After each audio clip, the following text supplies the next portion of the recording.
Hi everyone, and welcome to Build Your AutoCAD IQ. Today we're going to be presenting an introduction to AutoCAD architecture. My name is Ashley, and joining me are my colleagues Dave and Victoria, and Nauman, our AutoCAD expert elite. We'd like to thank everyone for taking time out of their day to be here. We're very happy to have you and hope that you enjoy the webinar. So before we begin, we'd just like to take a couple of quick polls, and Dave's going to get the polls going here. So the first one is this your first webinar? If you can just take a minute and select one.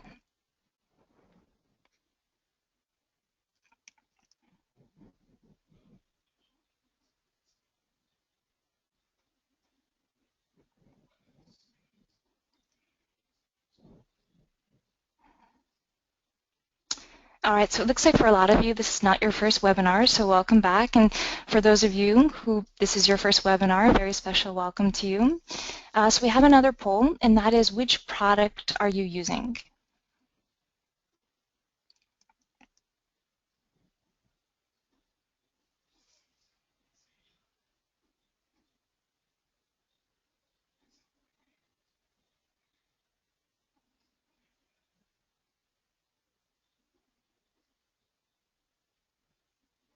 All right, so we have a nice mixture here. It looks like most of you are using AutoCAD and AutoCAD LT, and some with AutoCAD architecture and Civil 3D. And the last question that we have here is, what industry are you in?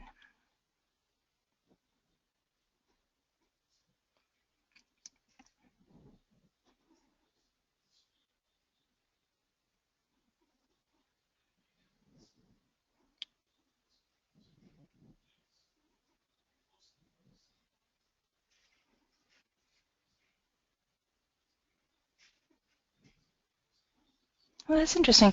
So we have another nice mix here. So a lot of people in architecture, MEP, civil mapping, GIS, and manufacturing, and some with other. So we'll get into a little bit about ourselves. And Dave, you can go ahead to the next slide there. Okay, so you're not seeing the slide about us? Now I can see it. Yep. Okay. There we go. So I'll go ahead and start with myself. I'm a technical support specialist based out of Boston, and I'll be playing the role of the homeowner today. Dave, our presenter, is also a technical support specialist based out of our Manchester office, and he'll be playing the role of the architect. And Victoria, who will be helping to answer your questions, is our AutoCAD architecture specialist, and she's also in the Manchester office. And then we have Nauman, who's our AutoCAD expert elite, and he's based out of Cincinnati, Ohio.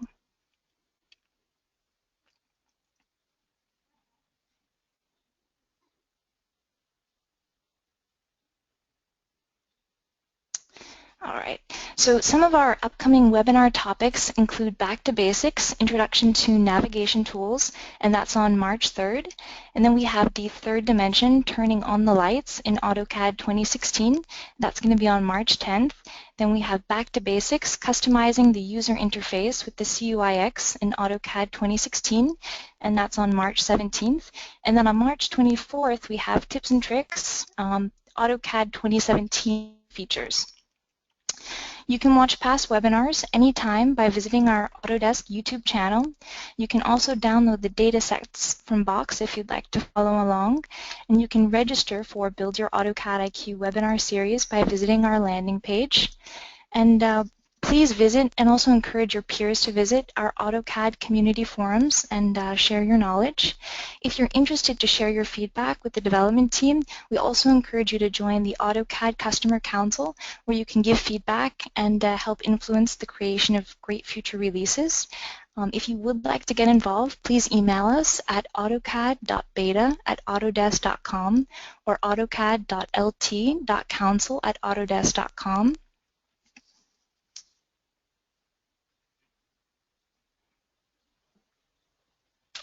And please feel free to leave questions in the chat window. We have Victoria and Nauman helping us out.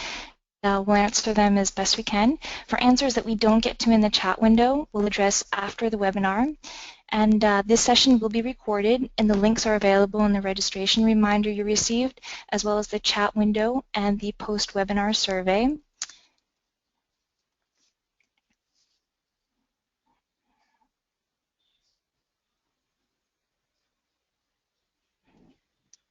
And please remember to visit the Autodesk Knowledge Network, knowledge.autodesk.com, where you can check out many helpful articles and service packs and hot fixes for AutoCAD architecture.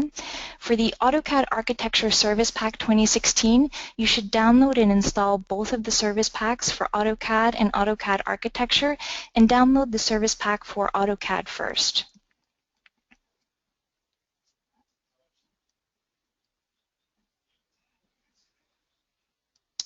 And for those of you who don't know, Autodesk provides several versions of AutoCAD tailored to various industries. So for civil and mapping, we have AutoCAD Civil 3D and AutoCAD Map. For the process plant and industry, we have AutoCAD Plant 3D and P&ID.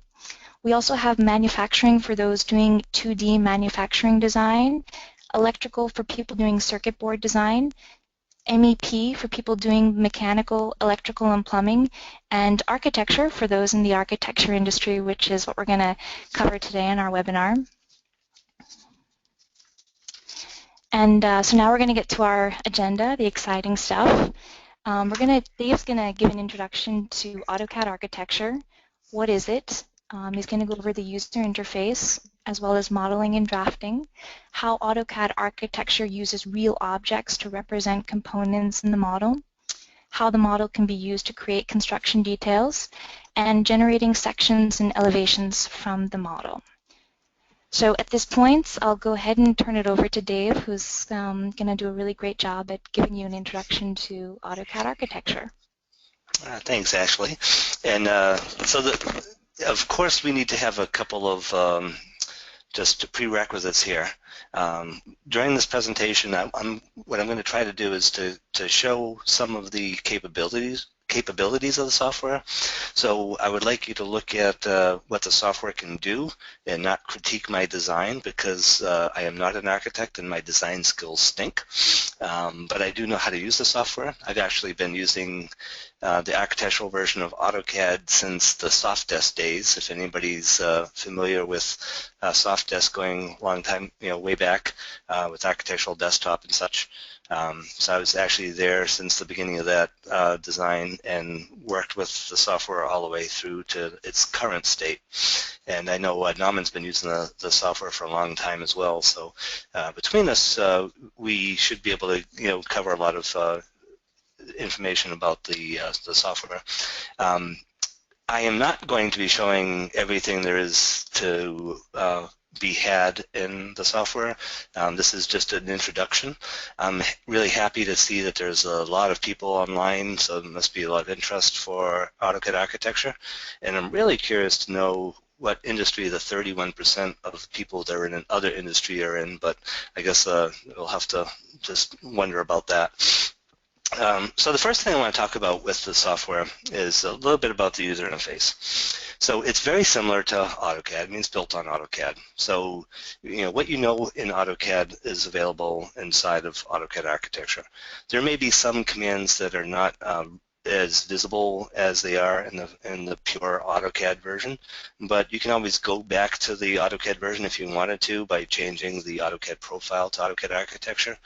But it's the same kind of interface. So we have a ribbon where we have access to our various objects. The most important thing with the software is that instead of managing, drawing a building using AutoCAD entities like lines, arcs, blocks, etc., and managing the layers that things are being placed on. In AutoCAD architecture, we're actually using real-world objects. So when I draw a wall, I'm drawing a wall. I'm not drawing a bunch of lines that may be on different layers with hatch patterns or whatever, I'm actually just drawing a wall. When I insert a door, the door knows how to behave within a wall. So you're going to see how that all works. And objects can be very simple. A door is not a very complex object, but they can also be very complex. So when I get to drawing a stair or a curtain wall, you'll see how intricate these objects can be and how they react. So we have the ribbon is certainly the main thing, and you'll see that when I draw a wall or something and I select on it, we also are going to get a contextual tab with commands that are specific to that type of an object. So it brings up the wall tab here with information where I can edit the style, or I can change information about the justification, or any of the different types of commands that can be manipulated within that type of an object. We also heavily use the tool palette. So on the main tab here, the design tab, you'll have the various types of objects, but it's just going to start the command. So if I pick on wall, it's just going to start the wall command. We also can break it down into specific types of walls. So if I want to draw a concrete wall, I can select on concrete, and I'm drawing a concrete wall instead of just a generic wall. So you have a lot of information that's readily available here in the tool palette that you can access directly, and you'll see in a little bit how much time you can save by using these objects instead of just lines, arcs, and circles. So AutoCAD architecture gets into everything from basic construction drawings, drawing walls, doors, windows. It does space planning, so you can create different types of spaces and create reports about the spaces. We have symbology for furniture, plumbing fixtures, all of that type of stuff that's built in. You can do solids using something that is a lot more user-friendly than a solid, something we call massing elements, which are much, much more memory efficient than just a traditional AutoCAD solid, and at least as flexible, if not more flexible, than an AutoCAD object. So we have all of that type of information. And if you right-click on the tool palette, you'll see that we can switch between the design palettes, which I have open right now, to the documentation palette, where we can get into information like the various types of annotation, different types of callouts and tags and schedules that are defined within the software. Also some display themes, so it can create spaces based on fire rating and things like that, and it'll create a thematic map of the object of the spaces. And we also have the detailing panel, where we can get into just the basic detail components, but again, you could break this down into getting directly into masonry components or various components to draw your construction details, and it'll go ahead and place the information here. So I can just place a bunch of CMUs real quick. So that's the tool palettes, and I'm just going to go back to the design palette for a moment. Some of the other things that you're going to use quite a bit here, and I'm not going to get into a lot of detail, but we have the Style Manager, which will allow me to manage the various types of styles that I have in my drawing. So if I look at a concrete wall, I can actually see the components that the wall's made up of, material that's assigned to it, assign end cap or cleanup information on how the wall is going to react to doors and windows. Same thing if I look at doors or anything.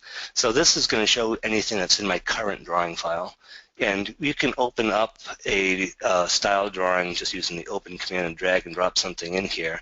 But we also have something that introduced recently in the last release or so, which is called the Styles Browser. And this tool will allow me to search through whichever drawings I have as far as content. And so right now I'm looking at all my content drawings, and then I can sit there and say, I want a CMU wall, and it'll show me all the walls that are defined as a CMU wall.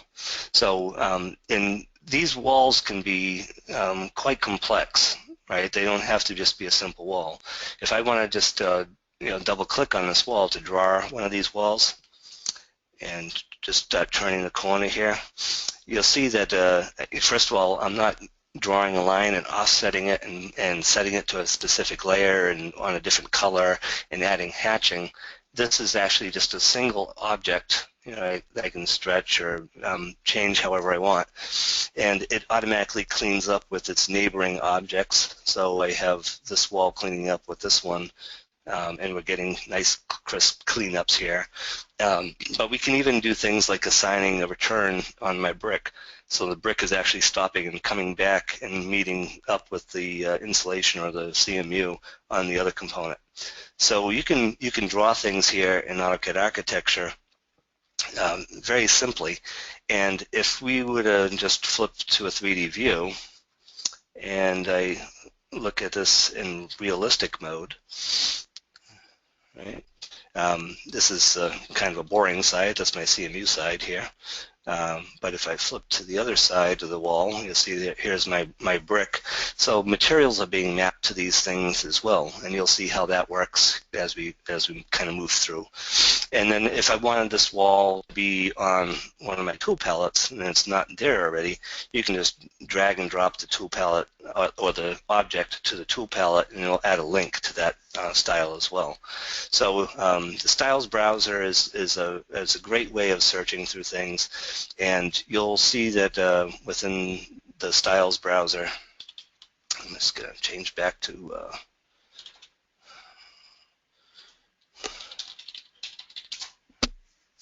the 2D wireframe.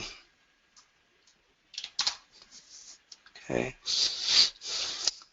And it looks like my cursor is not behaving. There we go. So we can also search for other types of objects. Come on.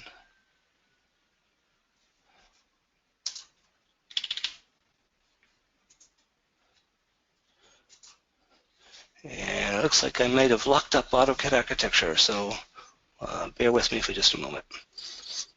I'm sure that it's the GoToWebinar that's causing the problem, not AutoCAD architecture.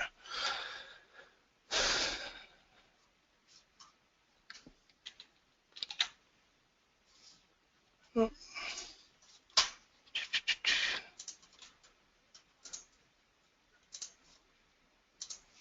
right, so I'm just going to restart AutoCAD real quick.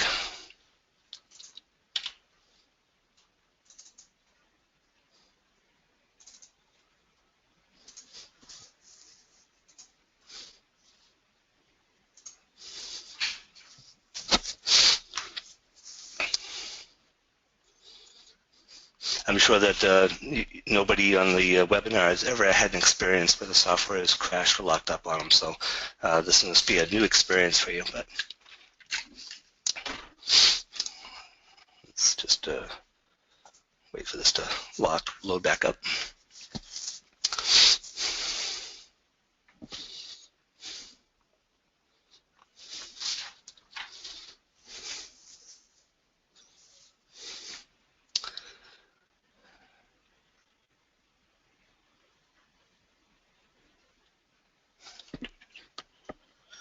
And looks like we're almost there. This just gives me a good opportunity to remind everybody to save often and save early, just like voting. That's a good point, Dave. All right. So thankfully I didn't really lose anything because I was just working with a dummy file anyway. I'll just bring that back up. So just a couple other things real quick as far as the user interface, and again I'm not going to get into a lot of the details here. So we also have something called the display manager. And I'll show a couple of examples here with what this does, but basically you can tell AutoCAD architecture how to display various objects depending on the view and what you want to see. So in one viewport you could be showing a very high level of detail, so you're seeing the hatching in the walls and such. In another viewport you could be displaying just a very basic, simple level of detail, low level of detail, or a presentation view of the model. And I could spend an entire session talking about the display manager, so we're not going to get into a lot of detail here. The other thing that I'm not really going to touch upon, but I just explain a little bit here, is the Project Navigator.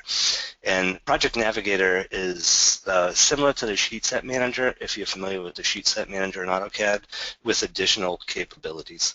So I can set up information in the Project Navigator with floor-to-floor heights and things like that, and it'll create various drawings for me automatically just by setting up the sheets. So it's a very powerful tool, and people that use Project Navigator, that's all they do, is they use it for every project. It's a very important part of the software. So let me give some examples here of what we can do within the software. First of all, I'm just going to drag my palette back over here where I wanted it, since I put it on my other screen. I'll just start drawing a couple of walls. So I draw a wall. I can give it a start point, 10 feet, 10 feet, just so that I'm somewhere here. And I'm going to say that I want to draw a 40-foot building by 30 feet.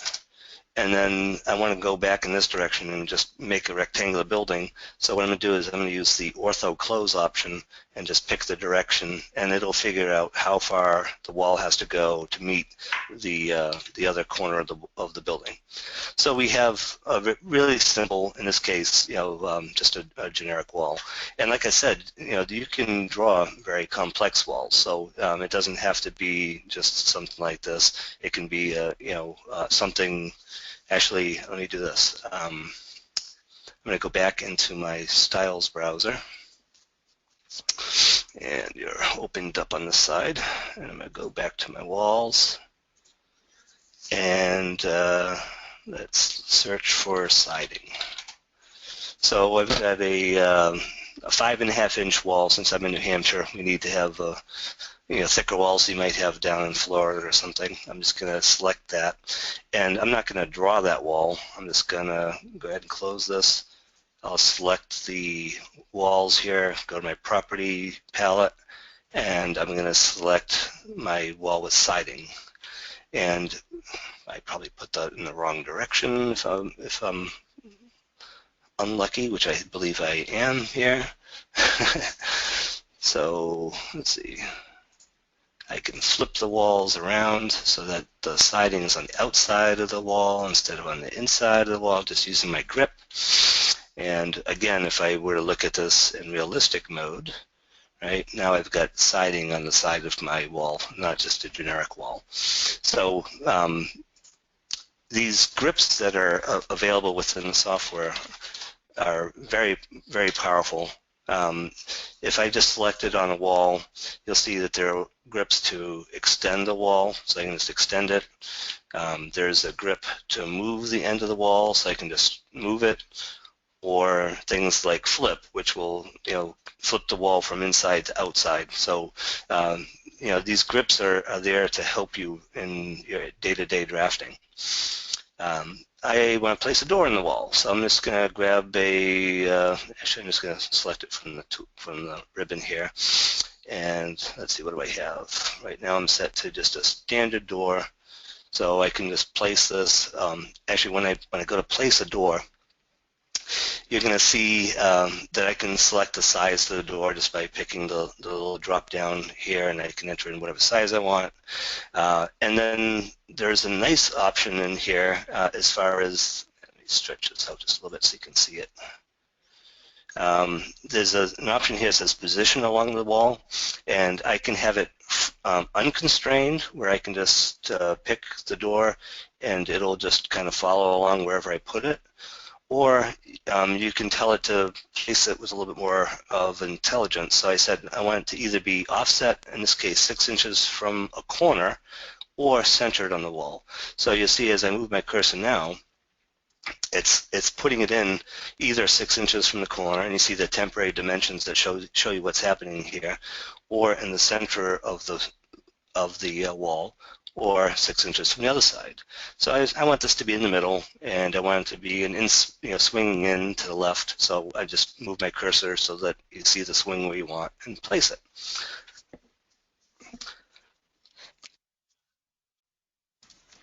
So very easily I was able to place that. And if you make a mistake, you don't have to erase it. You can just use the flip options to position the door how you want it. So I did wind up the way I had it there. So very simple, right?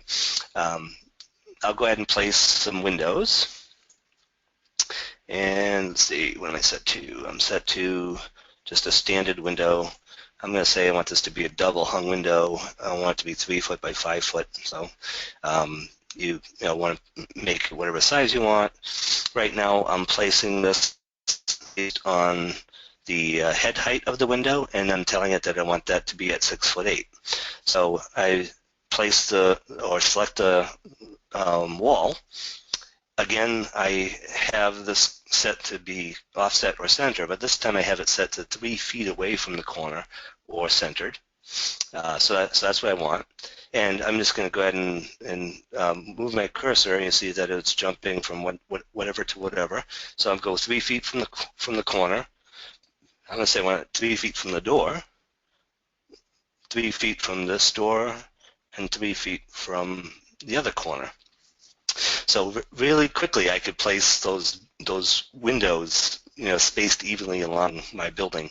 And again, this is don't judge my design because I'm not an architect, but it's that easy to place. And then if you had to, I just want to place another one of these same types. Great tool that we have is this Add Selected feature. And Add Selected will start you by placing the same object type.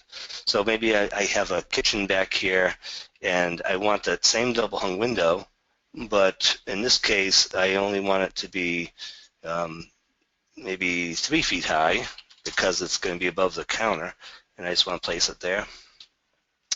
And let me see, if I just flip to a viewpoint here, you'll see that now I've got my double hung windows, which are probably flipped around backwards. Should be the top panel on the outside, but again, swapping something like that is just hit the flip grip and you can fix the panels there. But then I have my 3 foot window, which has the same head height, but it's only 3 feet high instead of 5 feet high. So very quickly I'm starting to lay out a very simple design. And certainly AutoCAD architecture does a lot more than residential design. It can be used to create the Freedom Tower in Manhattan just as easily as it can be used to create a nice small log home or something. But I want to show you a little bit more about how you can edit some of this information. So first of all, that's a pretty boring door right now, right? It's just a solid panel door, and that's the front of my house. So I might not want that to be just a really simple solid panel door. So I can say maybe I want that to be an exterior door with some panels in it, right? And I can change that. And now I have a nice looking door there. It's not just a solid piece of wood or metal.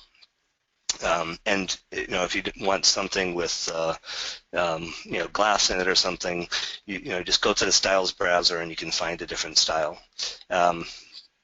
For me, I've always liked muttons in my windows.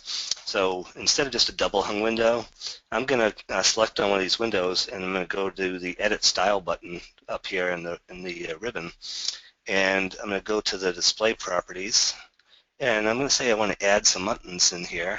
And I want this to be added to both the top and the bottom, and I only want this to be a 1/2 inch wide, so that's good. And I want, let's say, maybe 2 by 2. I don't know, that looks good. And when I hit OK, you see that I just added some buttons to the windows here. So, you can add in a lot of detail if you want to see that level of detail within the drawing, right? So I'm going to go back to my plan view, and I'll show you a little bit more about some of the other types of objects. So, obviously this right now is just a single-story building, but just like the government, I'm going to go ahead and add a stair to nowhere. So I'm just going to put a stair in here, and let's say it's 3'8", that's fine. My floor-to-floor height's 10 feet, which is fine. And I'm going to say I just want to start it here, and I want to just draw it up that way to my second floor. So again, imagine how much time would take you to calculate your riser and tread size, draw the stair in a plan view. You can see that I have a cut plane here which is controlling the display. So the bottom portion of my stair is showing up with the treads and such, and the top is just displaying as a box. And again, if we want to, actually let me do this. I'm going to go to viewports, and I'm going to say I want 2 vertical views, and on the right side I'm going to set to a 3D view. So not only did we create the stair for my construction drawing, but I'm also getting a stair in 3D that can be shown in elevations or renderings or whatever you want.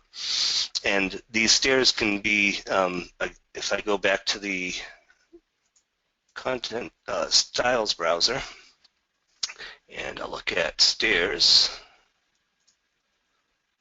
okay, you'll see that right out of the box, we have some industrial style stairs, cantilevered stairs, concrete stairs. We've got steel stairs, ramps. So there's a lot of content here that you can choose from right out of the box. The other thing that we can do is, what good's a stair without a railing? So let's go back over here to railings.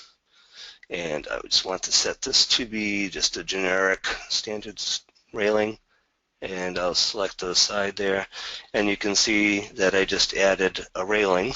In this case, it's an awfully boring railing, but if I went to my style and I changed it to be a guide rail with wood balusters, now I've got a nice looking staircase with some nice balusters on the side, and something with a little bit of detail that looks nice. And again, you can see the materials being applied to the objects as we go through.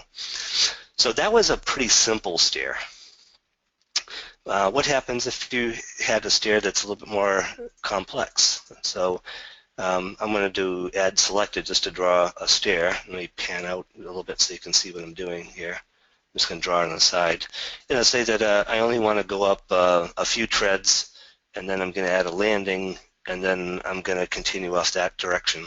And we just drew a nice L-shaped stair with an extended landing. Or if I select on this, do add selected again, and you can see this is all the same command, right? I want to come up and just make go further, make a U-shaped stair. So I can sit there and swap between various, actually I didn't draw right. Let me draw that again. Add selected.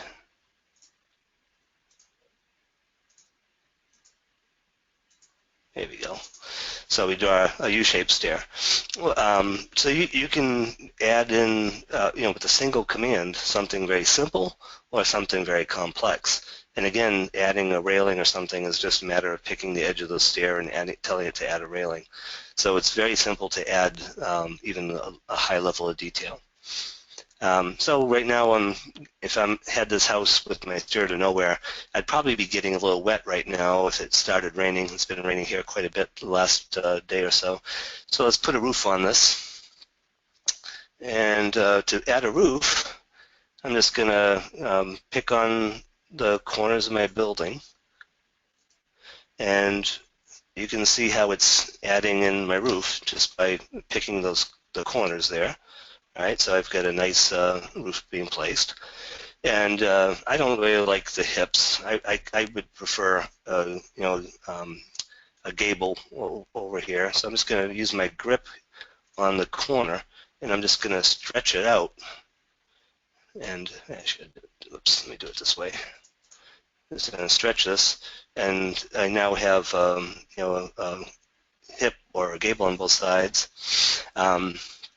Of course, I'm still going to get wet if it rains, because I have this big hole here between the roof and my wall. So I'm going to go back into my wireframe, and I'm just going to pick on the wall. Again, remember the contextual tabs and such? There's also, by the way, the same kind of commands in the right-click menu. And I'm going to go to this roof floor line pull down here, and I'm going to say I want to modify the roof line. And what I want to do is I want to auto-project it to my roof, right? And you can see what happened here. I do the same thing over on this side. I'm going to go to roof floor line, modify roof line, auto project, and pick on the roof. And I now have that whole side of the building filled in.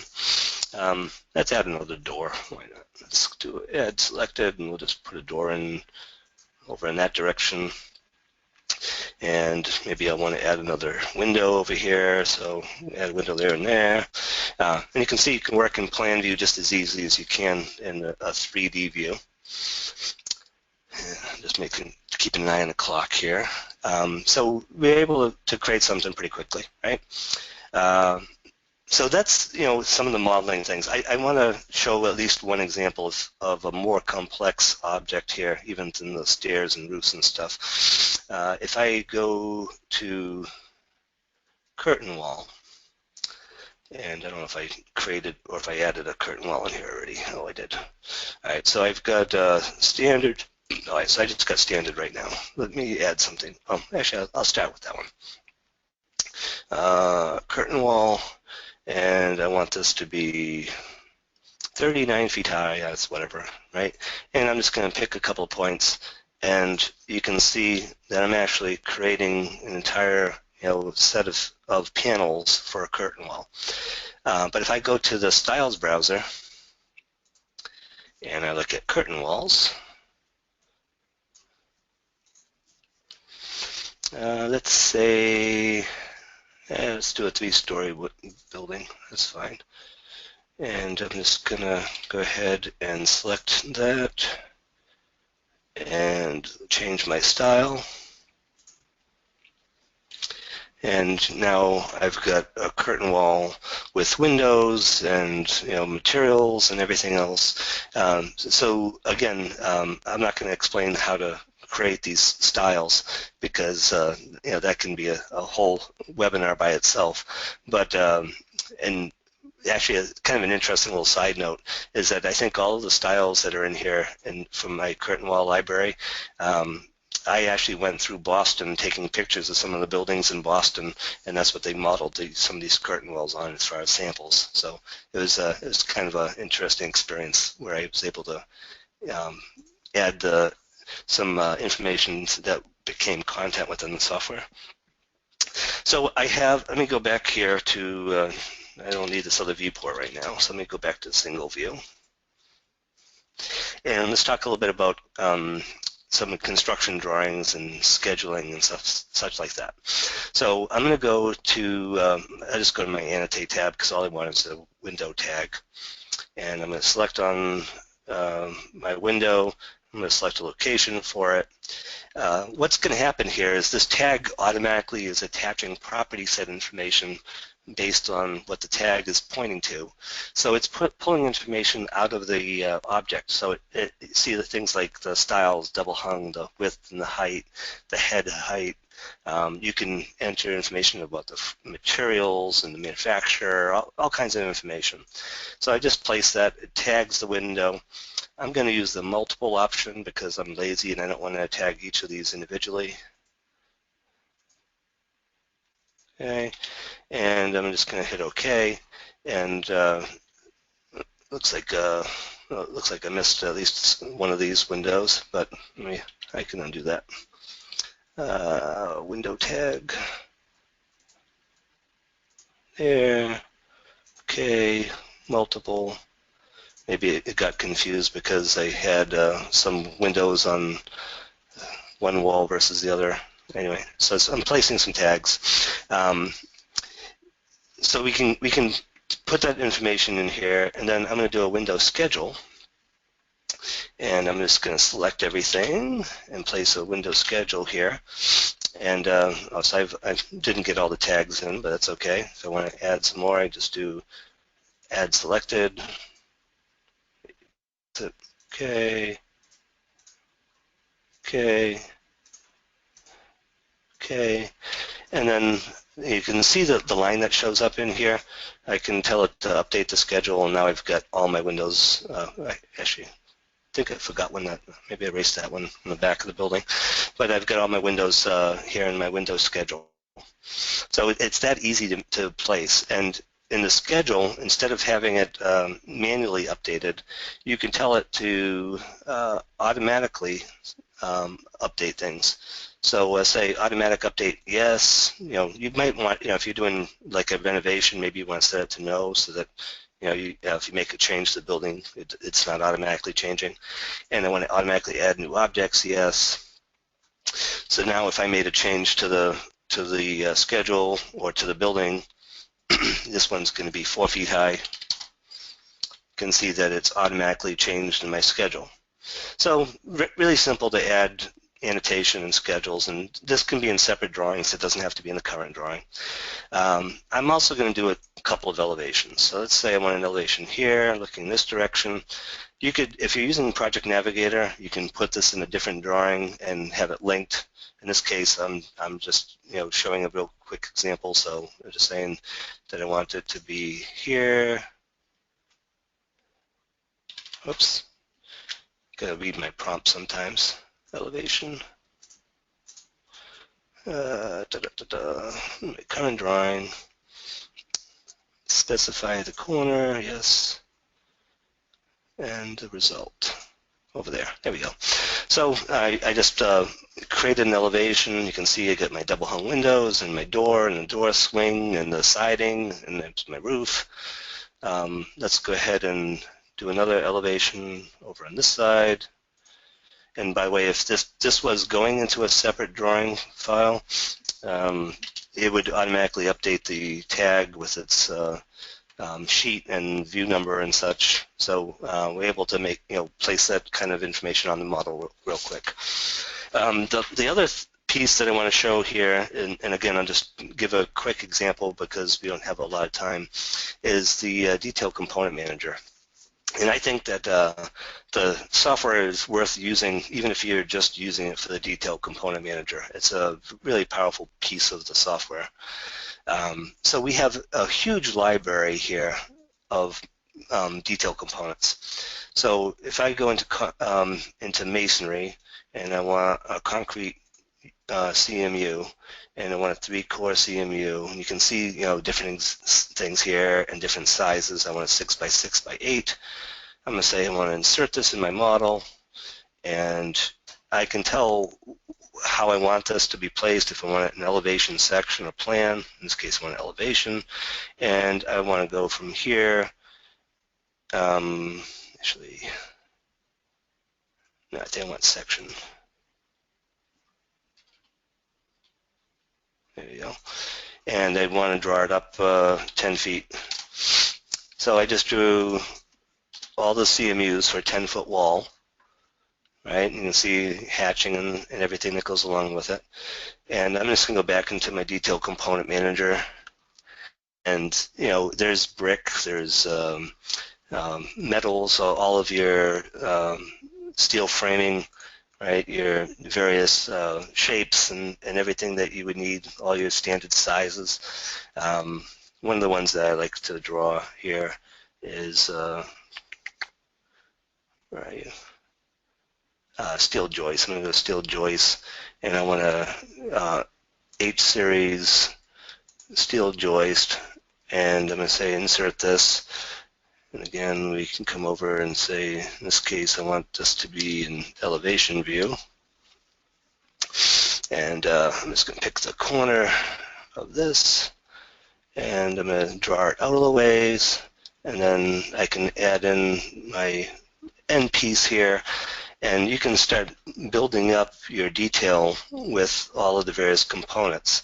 You can do keynoting of the details, and have just a nice set of tools to build this. I'm not changing layers or inserting blocks. It's doing all this work for me automatically. So what do you think, Ashley? Is that do you like my design, or should I make any changes to this? Yeah, Dave, I personally I really like the look of brick. Can you change the exterior walls to brick?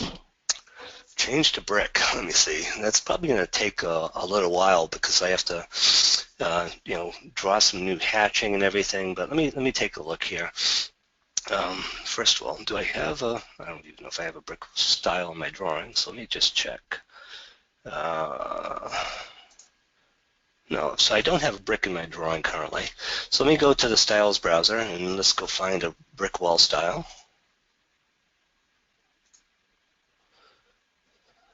So I probably want to search on brick, I would think. And let's just do a standard, no, I don't want a 4-inch brick. Let's do a double brick wall. So I'll select the double wall there to bring it into my drawing. And I'm going to select on the exterior walls and go to my styles browser and select brick. And if we were to look at this now, we've got brick walls instead, right? So Yeah, what do I you like think? that. You like that? I like the brick, but I have a couple of other changes for you as well. Okay. Um, I like to have a lot of light in the house, and I'd really like to see if you can change the windows in the front of the house to double casement windows. Okay, let's see. So again, let's start off by going to my styles browser because AutoCAD Architecture does have a lot of different styles in here. And let's say double or casement. So I got a double casement window style. Let's try that one. And let's pick on these for windows. Goes in the front of the house. Go to my properties. And let's see, I want this to be a casement double, and we don't want it to be 3 feet. Let's say I want to make it 5 feet wide. Okay, so does that look better? Much better, much better. Yeah, I'll And make this one back to 5 feet tall too, just so, yeah, it kind of looks goofy the other way. Okay. and the other change I'd like to see, I'd like to have more usable room on the second floor. Um, and I was thinking if you could change the roof to a 5-pitch roof, I think that would work better. Okay. Actually, right now I think I have a 12 pitch, which is kind of crazy, but let's change this to, 512 roof. And then I'm just going to go back to my walls, to roof floor line, modify the roof line. We'll do an auto project to fix my wall. Let's do the same thing over here.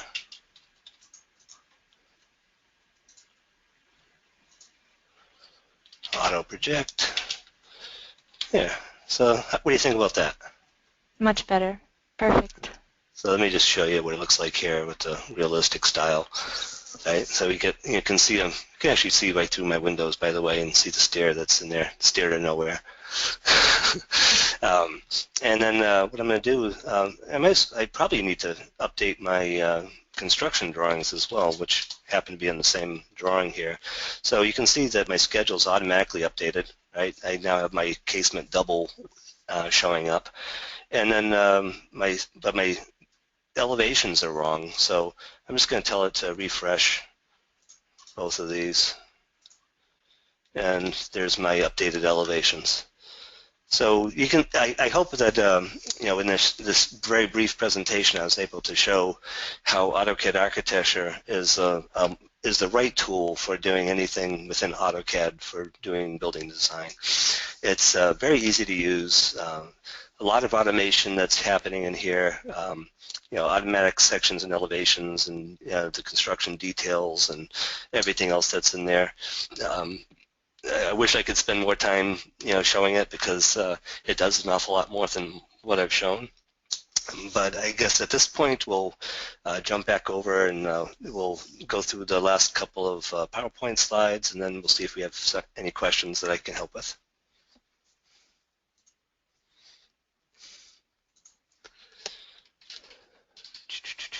So let me get back to where we were.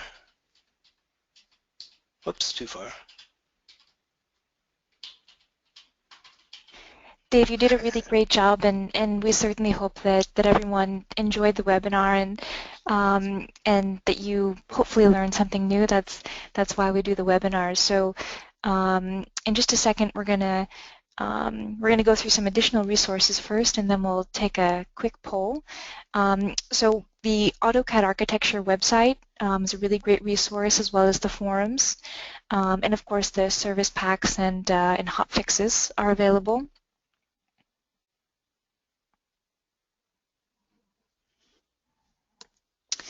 And feel free to leave questions for this webinar or for future webinar ideas and suggestions in the chat window. We have myself, Dave, Victoria, and Nauman here, and we're happy to answer any technical questions that you might have. And if you'd like to leave us feedback, you can email us at autodesk.help.webinars@autodesk.com. And so before we get into technical questions, if you can just help us out with one more poll, and that's, did you learn something new today?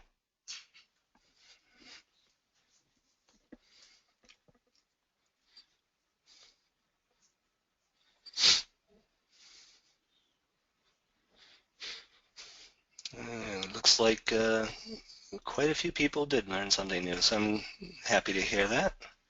Yeah, that's great. We're always happy to hear that, and that's why we do these webinars. So really great job, Dave. And so we're happy now to answer any technical questions. So feel free to send them in. And Are there any questions that were online that you'd like me to answer verbally here? let me check here and see if we have any questions. Again, I'm not going to be able to show you how to design a curtain wall in the last few minutes that we have, but I can answer some general questions if I can. Dave, there's a really good one here about why you might use AutoCAD architecture over Revit. I know you have experience with both of those, so maybe you could speak to that. Right. And I knew that question would be something that came up, and it's really a matter of user preference and whether or not a particular product is being mandated. I know in some instances a project will come out saying that the project must be done in Revit or something. They both have pros and cons. The AutoCAD architecture ends up using a bunch of individual files to create a model as opposed to having a central file.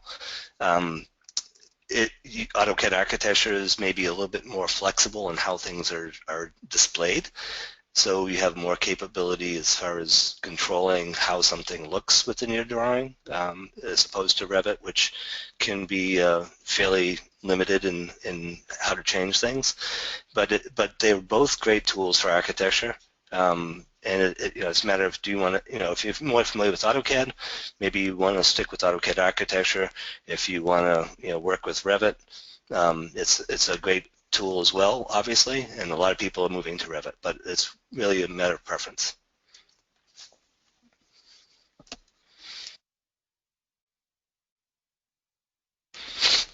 Anything else?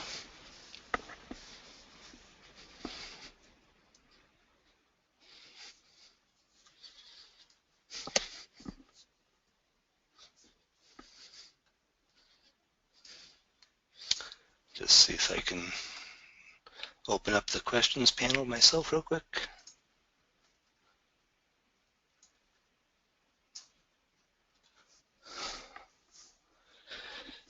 I guess one thing is, if people are, like this kind of an introduction to another product, we'd love to hear back from you to see if we want to do this type of thing more often or not, or maybe you just want to be sticking with the AutoCAD LT type of webinars.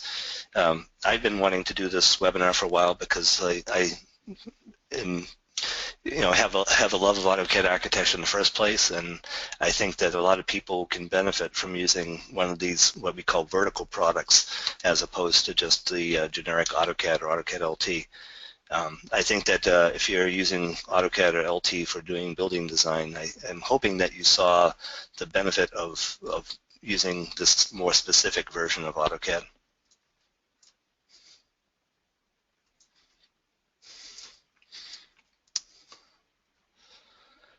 Dave, do you have any recommendations that you would make for people who don't necessarily have AutoCAD architecture, but they're receiving files from people who are using them, and they have those AEC objects in them, and how do you work with them in regular AutoCAD or LT? That's a great question. So the answer is actually kind of dependent on what version of AutoCAD you have.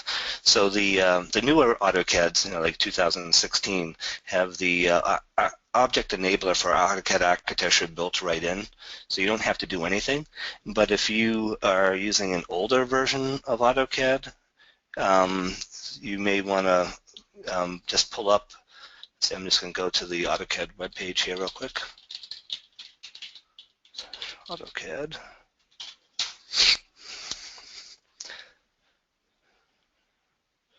So just go to the AutoCAD website, and quick trick, if you go into the Autodesk.com website, if you do autodesk.com/ and then product name, in this case I typed in AutoCAD, it'll bring you right to the AutoCAD page, so you don't have to go and find the AutoCAD page. But then you would go to Support and Learning, and then Downloads, and then let's say I was using 2014, and you'll see that there's object enablers here, the AutoCAD architecture and MEP object enabler. If you install that on your version of AutoCAD, you're able to view the objects natively and even do some level of manipulation within the model. Can't create a new style or something, but you can move something and edit something. So that's a good question.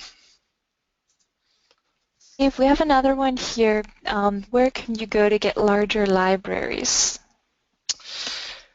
So there are some libraries on Seek. If you go to the Seek website, you could do some searching. I think Anderson Windows, for example, has a library of window styles that work with AutoCAD architecture, and you can just basically drag and drop them from the Seek website to your AutoCAD session, and it'll download that style.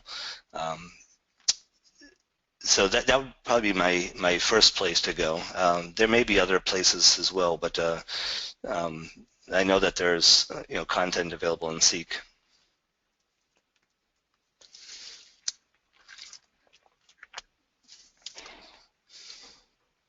And does AutoCAD architecture check for space conflicts for the items shown by the designer? Space conflicts. Not exactly sure what that is referencing, but if you're trying to connect two things together and there's not enough room for something, if that's what the issue is, you will get this little warning symbol that will show you that there's an issue. It's like a tooltip that will show up. It's basically a triangle with an exclamation point in the middle, showing that there's an issue there. If there's a problem with the wall cleanup or anything like that, it'll display. But you answered the question. Thanks, Dave. Yeah, okay. And for those that may or may not know, AutoCAD MEP includes everything that's in AutoCAD architecture as well as all the MEP tools. So if you need to do both mechanical, electrical, plumbing, and architecture design, you don't need both AutoCAD architecture and AutoCAD MEP. You can just get AutoCAD MEP and you have access to all the tools. And I think we have basically time for one more question if there is one, then we're at the top of the hour. I've got a good one for you. Okay. Rendering in AutoCAD architecture. Somebody's asking if the rendering tools are similar to those in Revit, where you could either render in the product or render to the cloud. I can answer it if you'd like. Yeah, Okay. I think you may be better. That's why yes, those tools are available. They're available in AutoCAD and AutoCAD architecture. You can render either natively in the program, or you can render using the same cloud rendering service that is available in Revit and other products. Yeah, I thought that was the answer, but I wasn't 100% sure. It is. All right. Well, I want to thank everybody for joining us today. I'm hoping that I was able to spark your interest on AutoCAD architecture if you're in this industry, and please look into it if you are in this industry. And it's a great, it's the right version of AutoCAD for doing architectural design, I guess is my final comment there. And hope everybody. Yep, we had one more question. This webinar is recorded and it will be available today.